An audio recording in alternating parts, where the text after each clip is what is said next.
Após falarmos sobre a confissão, voltaremos um pouco agora sobre o pecado. E voltamos então sobre o pecado, que é esta ruptura que nós temos da nossa vontade, o divórcio da nossa vontade com a vontade divina. E é o maior inimigo, para não dizer o único verdadeiramente, da nossa vida espiritual, do nosso caminho de santificação, do nosso caminho de dar glória, a glória perfeita a Deus. Nós precisamos nos purificar, como já ouvimos, já nos falamos. Agora, esta purificação não é obra nossa. Nós não temos capacidade de salvar-nos a nós mesmos. Só nosso Senhor Jesus Cristo, só a obra da redenção operada por Ele pode salvar-nos. E só ela, aplicada a nós, pode nos libertar-nos do demônio, do mundo, do pecado e da morte eterna.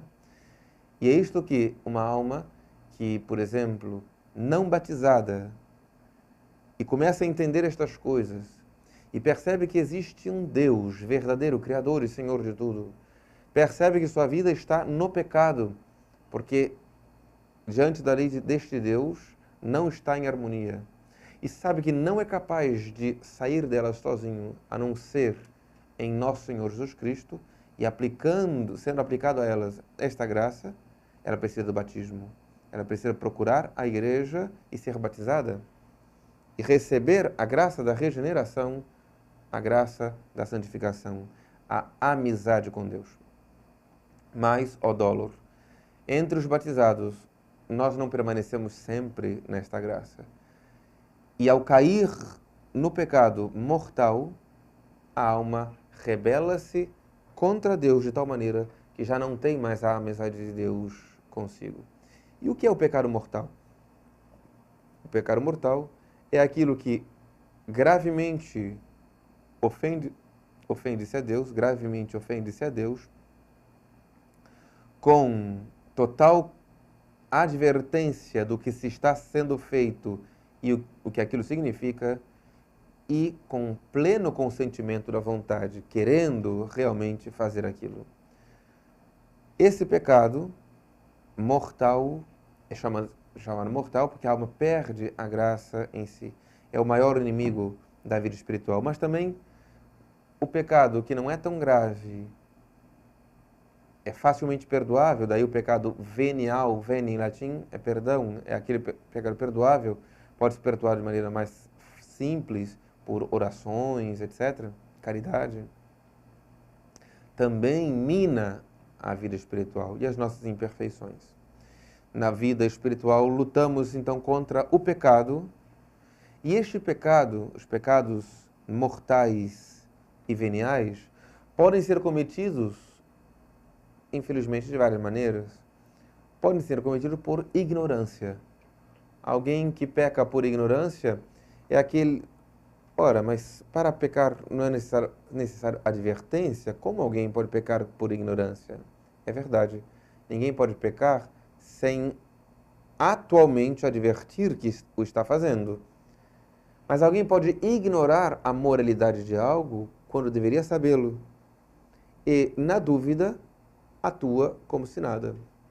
Por exemplo, imaginemos alguém que esteja caçando e vê um vulto e não sabe se é um animal ou uma pessoa e atira contra aquele vulto. Ele ignora o que está ali, mas não poderia agir naquela ignorância. Ele é responsável daquilo que faz naquele ato de ignorância. Então, pode-se pecar por ignorância quando, por exemplo, se descuida a formação moral e religiosa, se descuida o conhecimento dos mandamentos e, portanto, se ignora aquilo que deveria fazer-se, sabendo que deveria fazer-se algo a Deus. Os pecados de fragilidade. Se pode cometer pecados também por fraqueza. A alma sabe o que é certo e errado, mas motivada por uma paixão, um ímpeto de uma paixão, se sente enfraquecida e cede. Notem, o pecado de fragilidade, ele é mais facilmente perdoável, mas não significa que ele não possa ser mortal. Porque a alma que cai por fraqueza também sabe os meios, ele não ignora, não é um pecado de ignorância, ele sabe os meios para vencê-lo. seja a fuga das ocasiões, seja a ajuda da oração e dos sacramentos. Mas, se a graça o tocar, ele facilmente vai se arrepender. E o pecado também pode ser cometido por malícia. A alma, a vontade, adere ao pecado de tal maneira que ela quer aquele mal. Quer aquele mal de maneira direta. É certo que não se pode querer o mal de maneira direta, sempre queremos por aparência sobre aparência de bem, mas é a malícia no desfrute do mal oriundo daquele pecado. O pecado por ignorância, as almas que habitualmente pecam por ignorância, se tiverem uma instrução religiosa, às vezes uma pregação, um retiro espiritual que façam, missões, algo no qual a verdade lhe seja ensinada, basta para aquela alma se converter. Uma alma que habitualmente está caindo por fraqueza, basta que busque os caminhos para a fortaleza espiritual, que é a vigilância e a vida de oração e sacramentos. Mas a alma que habitualmente cai no pecado de malícia, ela vai endurecendo o seu coração, porque ela não quer fortalecer-se, ela não está caindo por fraqueza, ela não está caindo por ignorância, e ela vai de pecado em pecado, endurecendo o seu coração, até o momento em que pode chegar a ter uma consciência endurecida, petrificada. A consciência é esse juízo da moralidade do nosso ato. E todos nós temos consciência. Podemos não ter uma consciência bem formada, mas todos nós temos um juízo sobre a moralidade dos nossos atos. Por isso temos consciência. Essa consciência pode ser laxa, no sentido de ela, com certa benevolência injusta, advoga em favor próprio, absolvendo-se daquilo que em si deveria ser condenado. Pode ser também um extremo oposto, uma consciência escrupulosa, ou seja, ela acaba julgando mal o que não é pecado como se for pecado mortal. Ela pode ser uma consciência perplexa entre duas ações, ela não sabe exatamente o que fazer, porque ela acha que quaisquer das opções que escolha, ela vai cair em pecado. Pode ser uma consciência também duvidosa, ela está na dúvida, ela não sabe se aquilo é ou não, e aquilo a consome, etc. A consciência e a lei são os dois, vamos dizer, juízes da nossa existência. A lei, como nós vimos em aula anterior, a lei de Deus, que nos é dada nos 10 mandamentos, e outras, a lei positiva, inclusive das autoridades legitimamente constituídas, e a nossa consciência bem formada. A consciência bem formada é o máximo juiz de uma alma, a tal ponto que o bem-aventurado John Newman dizia que ele fazia um brindis à sua consciência antes que ao Papa. E esta frase, que aparentemente é escandalosa, parece nem vinda de um católico, parece vinda ainda de um anglicano, está tão embasada na doutrina moral católica, que o Catecismo da Igreja Católica a incorporou esta frase, exatamente ao tratar sobre a consciência e a vida moral.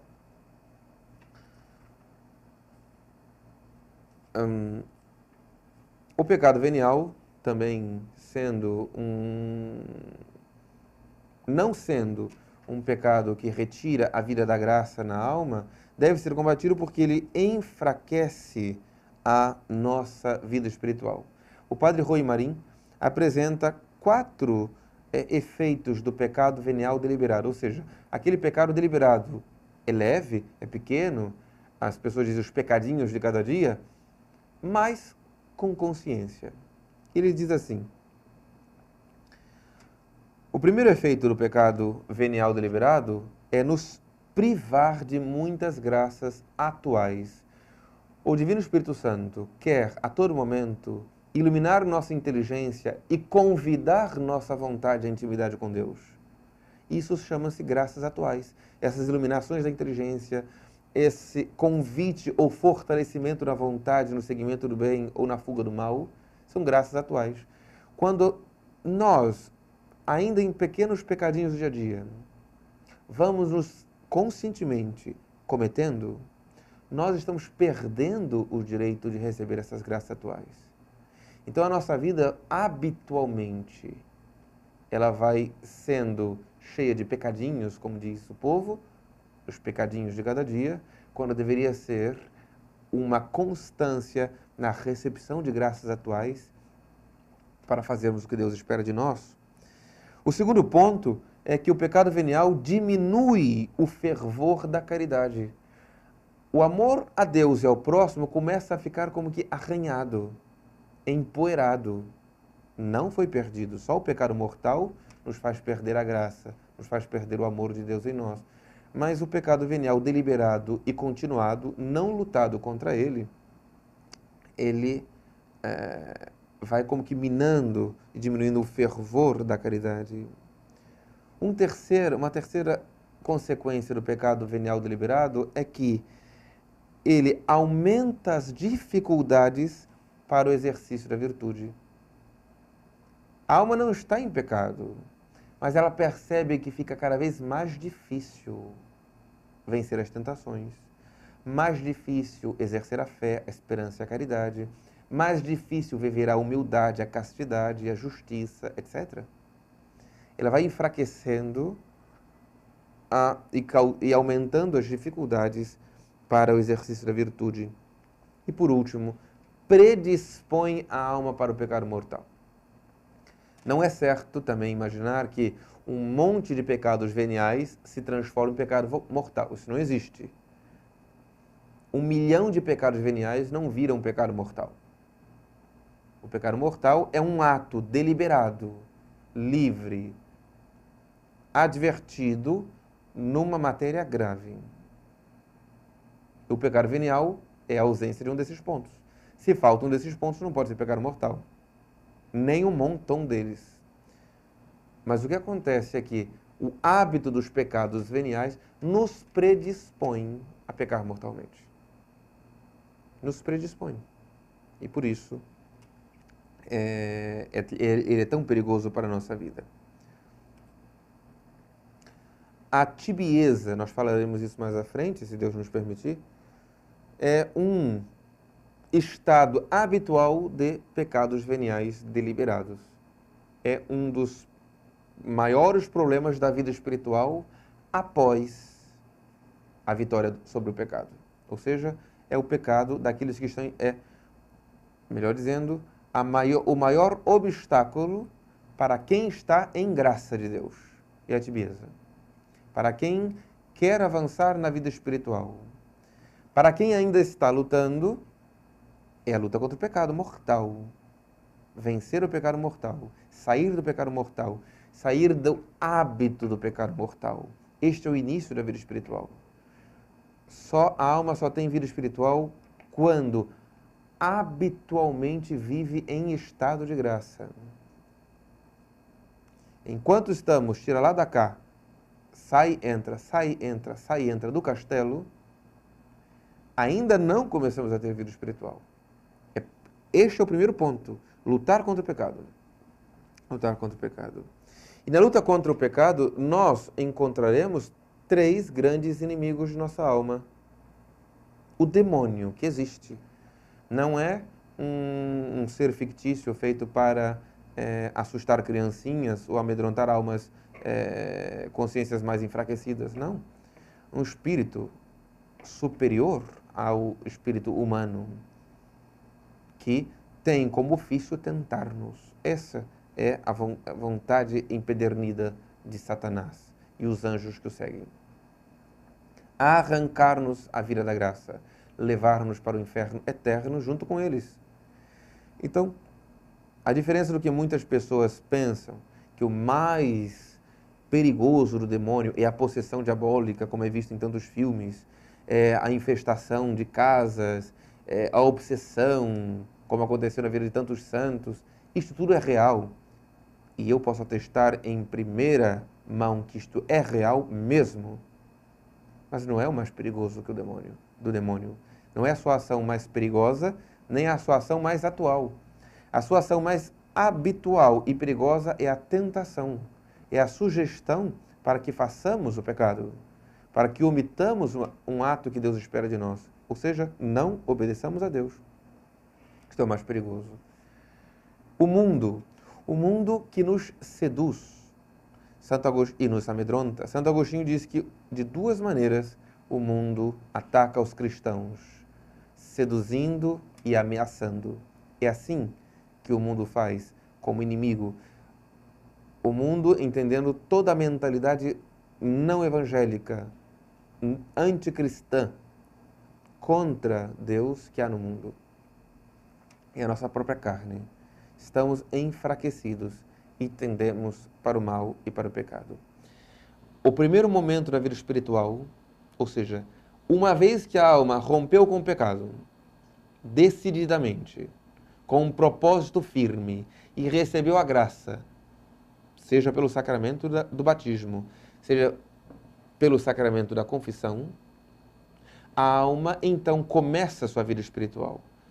Entra no castelo interior, na linguagem de Santa Teresa, mas entra, como diz a própria Santa Teresa, com vários animais peçonhentos. São os nossos defeitos, são as nossas más tendências que estão conosco. Então, este primeiro momento da vida espiritual, da alma que já está habitualmente em graça, não está ainda no cai e levanta, é a luta contra as sequelas do pecado em nós. Isso que vamos tentar apresentar. Vamos falar dos 7 pecados capitais, como eles agem em nossas vidas e a maneira de lutar contra eles. E mais à frente, se Deus nos der a graça, vamos falar dos 7 pecados espirituais, na linguagem de São João da Cruz. Como alguém que já vencido as desordens materiais do pecado, como eles reaparecem, ou melhor, ainda não foram totalmente purificados e estão atuando na vida piedosa, na vida de oração, na vida espiritual. Então vamos falar sobre os 7 pecados capitais e em seguida falaremos do segundo estágio da vida espiritual, a vida iluminativa, e falaremos das virtudes da fé, esperança e caridade e das 4 virtudes cardeais. Falaremos então dos 7 pecados capitais e das 7 virtudes que também nos são dadas como meios para vencer os frutos da carne gerados pelo pecado.